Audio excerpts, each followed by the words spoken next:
प्रारब्ध, दूसरा तीव्र प्रारब्ध और तीसरा तीव्रतम प्रारब्ध। दूसरे नंबर का हमारा कर्म, अगर हमने बहुत बेकार कर्म है, हमारे बहुत तकलीफ है, बहुत कष्ट है, बहुत दुख है, शिव महापुराण की कथा कहती है कि सदगुरु की शरण चले जाओ। संत महात्मा जोगी सन्यासी तपस्वी साधक उपासक कोई सदगुरु के पास जाकर निवेदन करो तो कुछ हमारे पूर्व का करा हुआ पाप कटना प्रारंभ हो जाए। हमारा पुराना पाप धीरे धीरे कटे। सत्कर्म की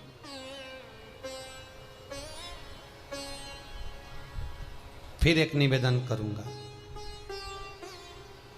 जीवन में अगर बहुत तकलीफ है, बहुत कष्ट है, आपको पहले भी कहा फिर कहते हैं, पंगात्री पड़ेगी।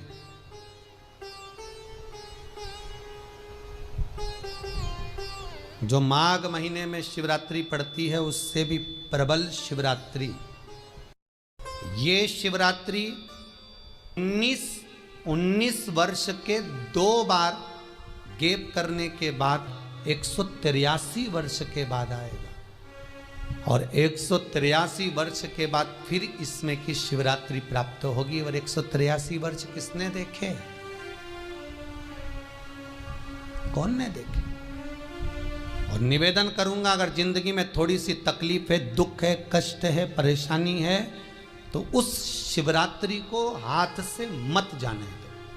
कल शिवरात्रि को आपको पहले भी कहा कि क्या क्या वस्तु भगवान शंकर को हम रात्रि के समय पर चढ़ा दें जिससे हमारा रोग समाप्त हो जाए, हमारी बीमारी समाप्त हो जाए, हमारे जीवन में सुख समृद्धि लक्ष्मी आ जाए। वो समर्पण का भाव हो। और शिवरात्रि आने में देरी है और आपके जीवन में बहुत कष्ट है, बहुत कष्ट। महाराज 5 कमलगट्टे, 5 बेलपत्र तांबे के लोटे में जल भरकर रख लीजिए। सीधे हाथ पर उस कलश को रखो जिसमें 5 कमलगट्टे और 5 बेलपत्र रखिए। श्री शिवाय नमस्तुभ्यम शिव महापुराण का मूल मंत्र है, जैसे भागवत का मूल मंत्र है ओम नमो भगवते वासुदेवाय। शिव महापुराण का मूल मंत्र है श्री शिवाय नमस्तुभ्यम।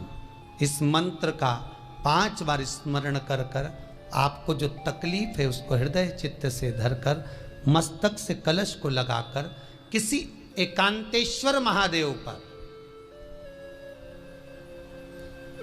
एकांतेश्वर महादेव मतलब अपने गांव से, नगर से, शहर से जो बाहर खेड़े में हो, बिल्कुल बाहर,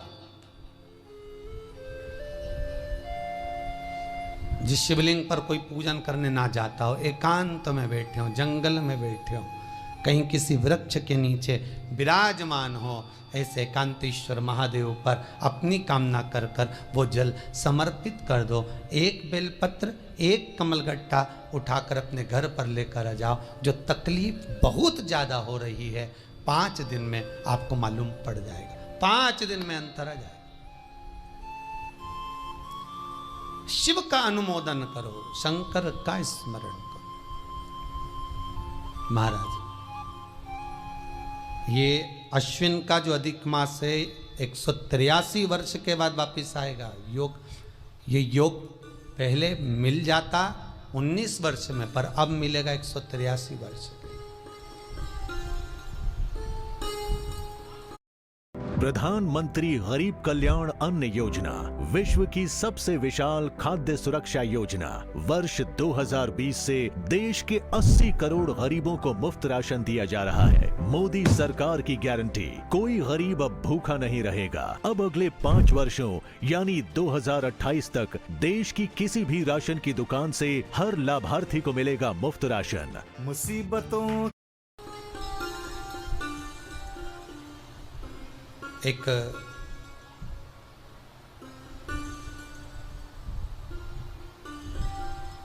किन्हीं माता जी का एक प्रश्न था, वो ध्यान में नहीं आ रहा है वो कहाँ से थी, कि उन्होंने एक प्रश्न किया था, व्हाट्सएप पर लिखा हुआ आया था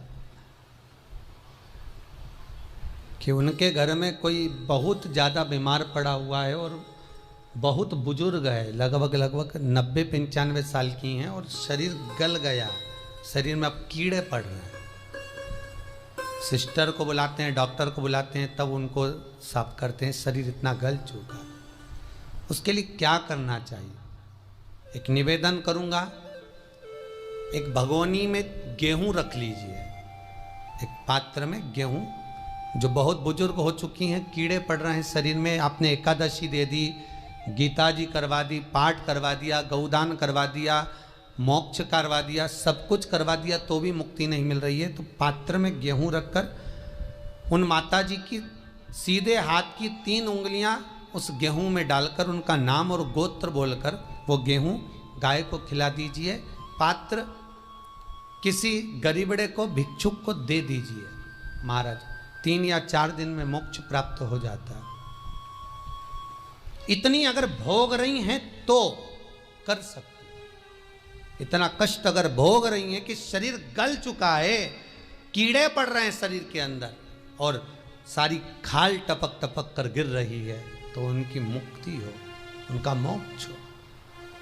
आज माता जी कह रही थी कि हमने गीता जी सुना दी, पाठ कर दिया, सब कुछ कर दिया, गौदान करा दिया, सब करा दिया, पर मुक्ति नहीं हो। शिव का हो, शंकर को, मेरे बाबा विश्वनाथ का स्मरण करो, मिलेगा। फिर निवेदन करूंगा, ब्रह्मा ब्रह्मलोक में रहते हैं, भगवान विष्णु बैकुंठ में रहते हैं। मृत्यु लोक का अगर कोई देव है तो वो महादेव है। पृथ्वी का अगर कोई देवता है तो वो देव अधिदेव महादेव है। पर हमारी आदत है, हम पड़ोस की काकी आती है तो उसको प्रणाम करते हैं, मासी सास आती है तो उसको नमन करते हैं, चाची सास आती है तो उसको नमन करते हैं, और घर में सास बैठी रहती है उसको कभी नमन नहीं करते। आदत है ना हमारी। दूसरों को तो हम प्रणाम कर लेंगे पर घर की सास को नमन नहीं कर पाते। उसी तरह हम भगवान विष्णु का स्मरण कर रहे हैं, ब्रह्मा का स्मरण कर रहे हैं, सारे 33 कोटि देवताओं का स्मरण कर रहे हैं, पर भूलोक का इस देव अधिदेव महादेव का हम कितना स्मरण कर रहे हैं। हम तो भगवान शंकर के मंदिर में भी जाते हैं तो छल करते हैं। गए मंदिर में, वहां का लोटा उठा लिया, पानी भर लिया, शंकर जी को चढ़ा दिया। लोटा दूसरे का, पानी दूसरे का, मंदिर भी दूसरे का, पानी चढ़ा दिया बस। और इतनी सात्विकवान सिर पे पल्लू मल्लू रे कि ऐसे पानी चढ़ाए।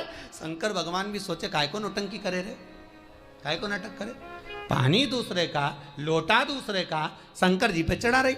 अगर शंकर को जल चढ़ाना है तो घर से लेकर जा, लोटा भी घर से लेकर जा। और अगर मंदिर का पानी लिया है, मंदिर का लोटा लिया है तो 1 रुपये लोटे का किराया, और 1 रुपये जो लाइट जली, पानी भरा जिस पुजारी ने, उसका 2 रुपया दान पेटी में डाल, तब जाकर तू शंकर को पानी चढ़ाएगी। तब शंकर उस जल को स्वीकार करता है।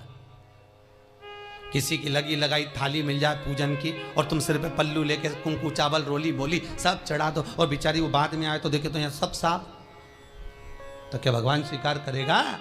भगवान ऐसा स्वीकार नहीं करे। फिर निवेदन है, बरसाती मेंढक मत बनो रे, अच्छे से सेवा करो, थोड़ी करो पर अच्छी करो। घर से पानी लेकर जाओ।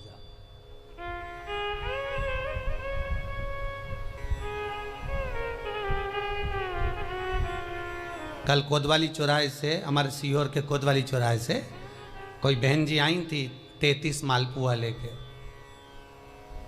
कहे गुरुजी संकल्प करा दो।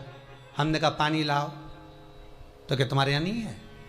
हमने कहा हमारे यहाँ तो कुआं है, ले आओ। चावल लाओ, तो क्या गुरुजी पूजन मंडप में होंगे ना चावल जरा सा। हमने कहा वापिस घर जाओ, निकलो। कितनी बार भागवत सुनी?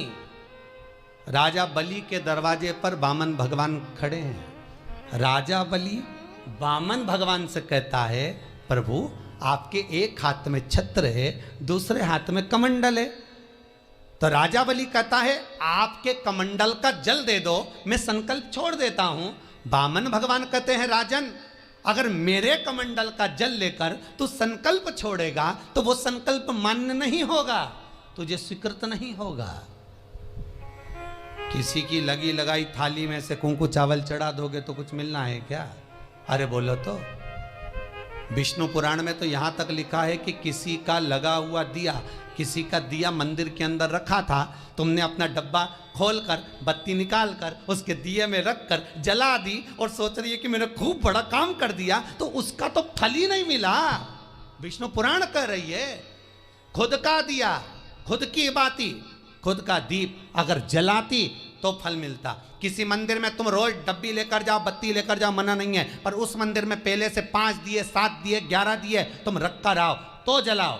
दूसरे के रखे हुए दिए में 50 बार बाती जला कर आना, उसका कोई फल नहीं मिलने वाला। खुद का जल लेकर जाओगे, खुद का लोटा लेकर जाओगे तो फल। यहाँ तो स्वयं भागवत कह रही है, राजा बलि के सामने वामन भगवान कहते हैं राजन तेरे कमंडल को लेकर आ, उससे संकल्प छोड़, अगर मेरे जल का संकल्प छोड़ेगा तो उसका कोई फल नहीं मिलने वाला। राजा बलि अंदर गया, जाकर भी उसने कर्म बेकार कर दिया। राजा बलि ने क्या, कमंडल लाना था खुद का, उठा लाया शुक्राचार्य जी का। शुक्राचार्य जी का कमंडल उठाकर लाया, इसलिए शुक्राचार्य जी कमंडल के अंदर जाकर बैठ गए, एक आंख लगाकर देखते रहे। जल बाहर नहीं निकलने दिया शुक्राचार्य जी ने कि मेरे कमंडल का जल कैसे निकल जाए भला। फिर भी राजा नहीं माना, तब एक कुसा खींचकर उसकी टोंटी में दी तो शुक्राचार्य जी की आंख फूट गई। शुक्राचार्य जी ने कहा राजा बलि तू जान नहीं पाया, मेरे कमंडल का जल लेकर गया और मेरी आंख फूटी है, मैं तुझे श्राप देता हूं कि तू सत्ता से विहीन हो जाएगा। राजा बलि की पूरी सत्ता चली गई,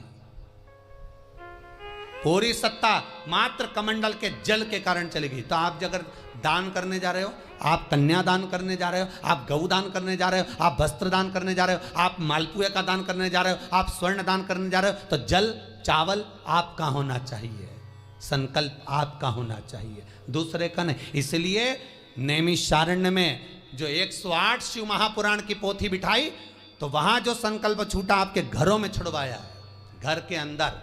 और 15 अक्टूबर को जो शिवरात्रि का उत्सव रात्रि को 9:20 से 10:20 पर इसी टीवी चैनल पर जो हम कराएंगे, उसका संकल्प आप अपने घर में बैठकर छोड़ना, यहां नहीं, अपने घर में।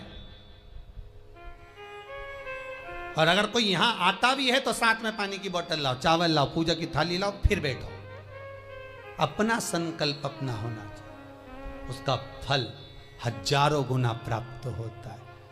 दूसरे का जल, दूसरे का चावल स्वीकार कर लिया, उससे फल की कामना नहीं है, हमारा मिलता नहीं। फिर भले 4 घंटे तक तुम ढोलक बजा बजा के गाओ, तांबा का हंडा में तातो धरा पानी, और नींद आए भोला नवा के रहूंगी, भोले को अपना बना के रहूंगी। शंकर भगवान जी बोले पूरी रात गाए तो भी नहीं आऊं मैं, तो जा गाय को है भोलेनाथ। शिव को मनाने के लिए आडंबर की जरूरत नहीं है, शंकर को मनाने के लिए बहुत साधना करने की भी जरूरत नहीं है। शंकर तो कहते हैं 3 बार ताली बजा दो, बम बम बोल दो, उतने में भी राजी हूं। पानी नी भी चढ़ाए चलेगा, ताली नी भी बजाए चलेगा, बम बम नी भी बोला चलेगा। शंकर का शिव महापुराण की कथा कहती है इतना भी ना बने तो मेरे मंदिर के सामने से निकल कर चले जा, उतने में भी कल्याण कर दूंगा। ये भी ना बने तो मेरे मंदिर का शिखर देख ले, शिखर दर्शनम सर्व पाप नाशनम, मात्र शिखर का दर्शन कर लेने पर भी मैं तेरे पाप छिन्न कर देता हूं, समाप्त कर देता हूं, तेरी जिंदगी खुशियों से भर। शिव करें उतने में भी संतुष्टि है।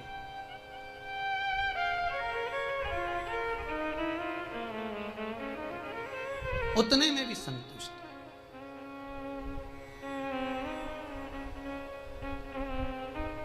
शंकर का अनुमोदन करने वाला, शिव का स्मरण करने वाला है। तो अगर मालूम पड़े प्रारब्ध के कारण, कोई कर्म के कारण हमें मिल भी रहा है, तो वो समाप्त होगा, वो मिटेगा। और बाबा से कहते रहना ना, भोला सब दुख काटो मारा, बाबा बस कृपा कर कर मेरे दुखों को काटिए। बाबा बोले शिव उस बुजुर्ग से कहते हैं तुम्हें कर्म का भोग भोगना पड़ेगा। बाबा ये कर्म का भोग मनुष्य क्यों भोगता है? शंकर कहते हैं पूर्व में जो कर कर आए हो उसके अनुसार फल मिलता है।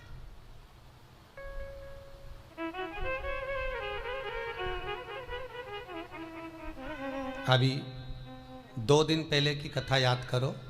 कथा में कहा था खूब भगवान ने धन दे दिया, जिसके घर में 10-10 नौकर लगे और घर का मालिक इतना चड्डा पहनकर टी शर्ट पहनकर कुत्ते को छीछी करा रहा है। कथा में कहा था कि नहीं कहा था?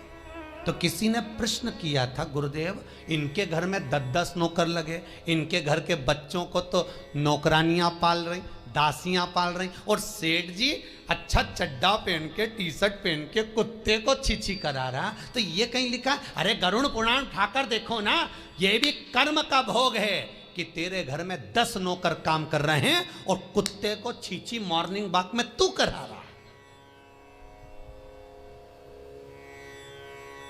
तुमने भी देखा होगा रे, जितने लोग टीवी पे कथा सुन रहे हैं, सही बताओ ईमानदारी से, अपनी अपनी स्वीकृति भेजना हो व्हाट्सएप पे जरूर। देखा होगा कि नहीं देखो, सुबह सुबह लोग कुत्ता इतनी शान से घुमाए, कुत्ता इनंग जाए तो वो इनंग, कुत्ता उधर जाए तो वो उधर। हमें ये समझ में नहीं आया कि ये कुत्ते को घुमा रहा है कि कुत्ता इसे घुमा रहा है। वो इधर जाए उधर, उधर जाए उधर, उधर जाए, कहाँ